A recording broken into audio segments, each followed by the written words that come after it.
Shalom Chavrim, I'm Steven Ben-Nun with the DeNoon Institute of Biblical Research, and today we are going into the heated debate that has been rising now about what is known as the Star of David, the star that's on the Israeli flag and behind me here, one that you see very often on our news broadcast, Israeli News Live, and but it has been really a heated topic over here in the last few years, that this is actually the Star of Molech, mentioned in two passages throughout the Bible. It's mentioned in the Hebrew Scriptures over in Amos 5:26, as well as it's quoted, it's not two separate meanings, but it's actually quoted later in the book of, I believe it's the book of Acts, by Paul, quoting the Star of Molech that was raised up. So there's been a lot of controversy. Is the Star of Molech actually the Star of David?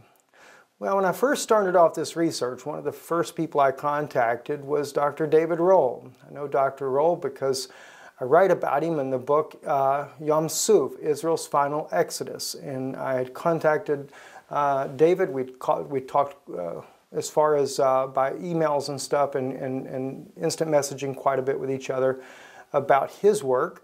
And Dr. Rohl is a very well-known archaeologist. He's a historian. He's an Egyptologist. In fact, I don't know what his religious claims are, but one thing's for sure, he definitely put the Bible back into its proper perspective. In his own research, he proved that the dates in the Bible are more consistent with the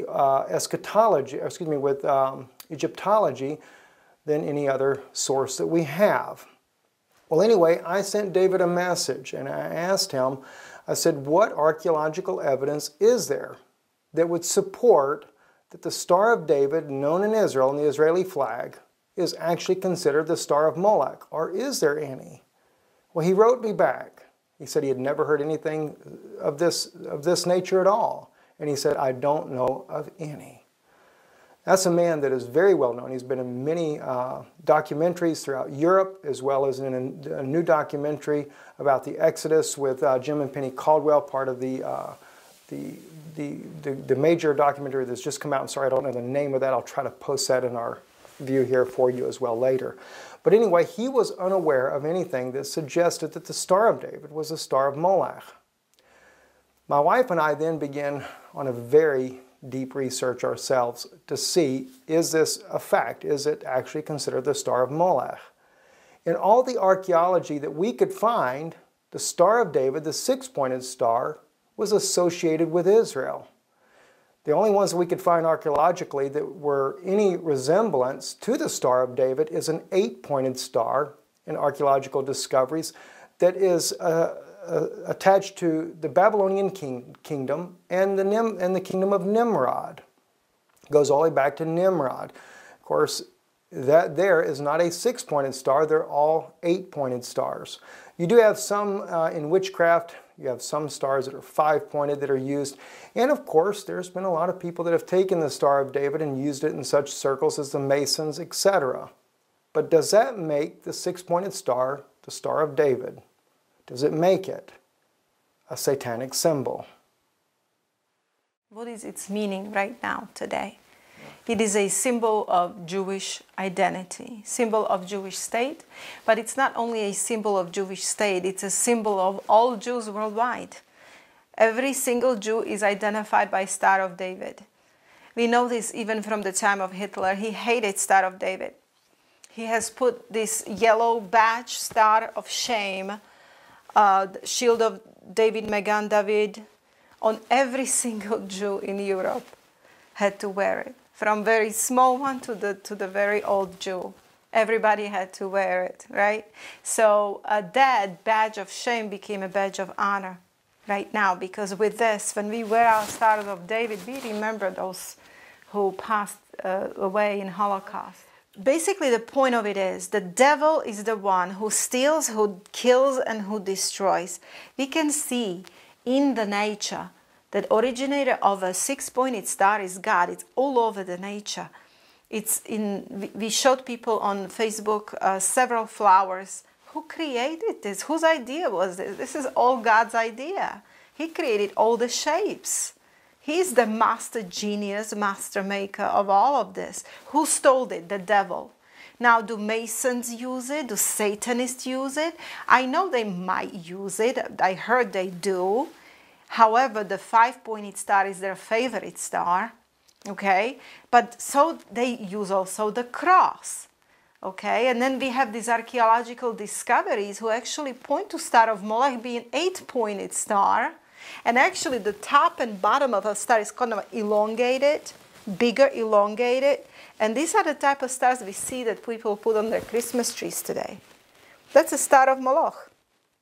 I actually believe because sun is a star, sun is called a star. So I actually believe that that sun that is held up by Catholic Church and worship, that they're actually worshippers of Molech. You see, they had made, notice what they had done. They had taken the star of your God, Remphan, figures which you made to worship them. Kind of like when Jacob leaves his father-in-law and his wife Rachel takes the gods of her father and puts them in a little sack there, taking figures. They had made figures, images. Of course, like I said, the oldest things that we can find that are associated with Remphan, in this case here, we can only find the ones with Nimrod and Babylon, is an 8-pointed star. But there is a star that was discovered that is called the Star of Solomon, that is much later than this particular time period, and it's a 6-pointed star. Now, you have to think about the timing in history. When the children of Israel come out, and of course when Solomon makes a star himself.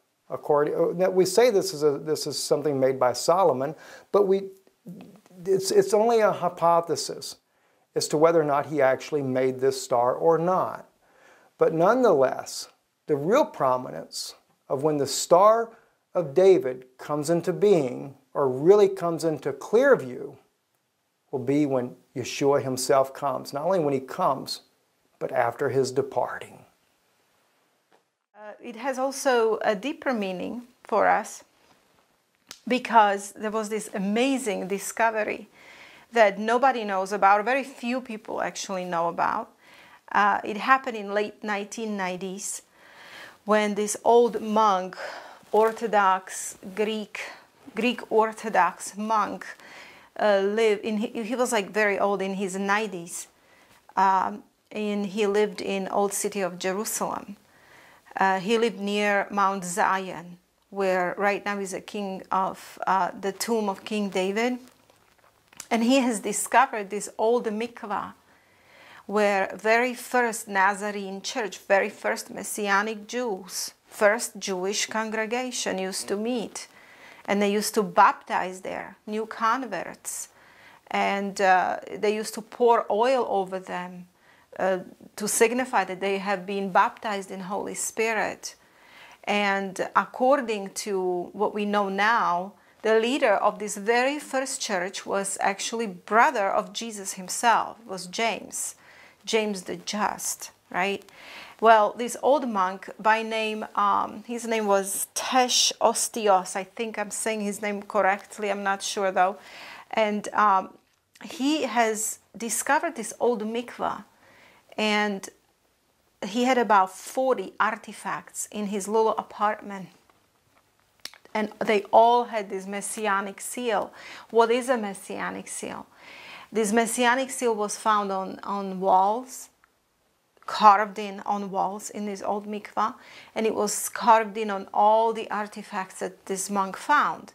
It was a menorah and a fish. Fish was a symbol of pagans, of Greeks, of Gentiles, and menorah was a symbol of Jews. It represented the law, right?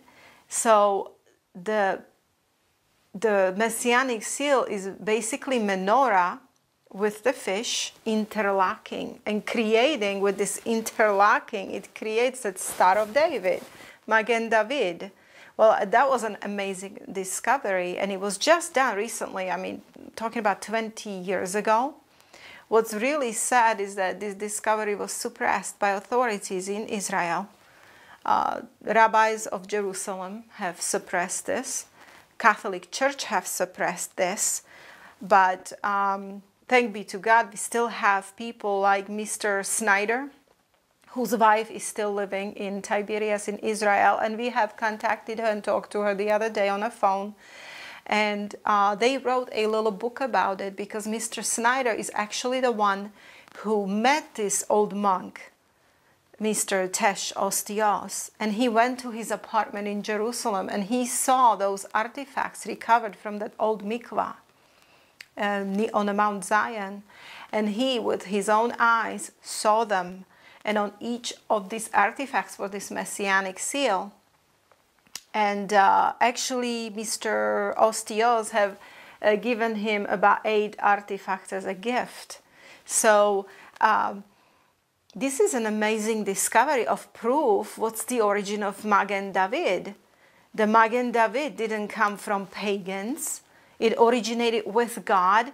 And if this first church, first Nazarene church, first church fathers, as I call them, they are the true church fathers, not the ones that Catholic Church has put in there, in their place. But the first church fathers have used this symbol as a symbol of Messiah, who is the bridge between the Jew and the Gentile.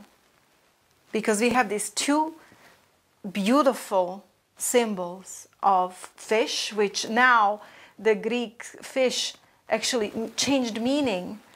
Because why? Because Jesus was a fisherman of men. He was a fisher of men, right? His apostles, a lot of them were fishermen.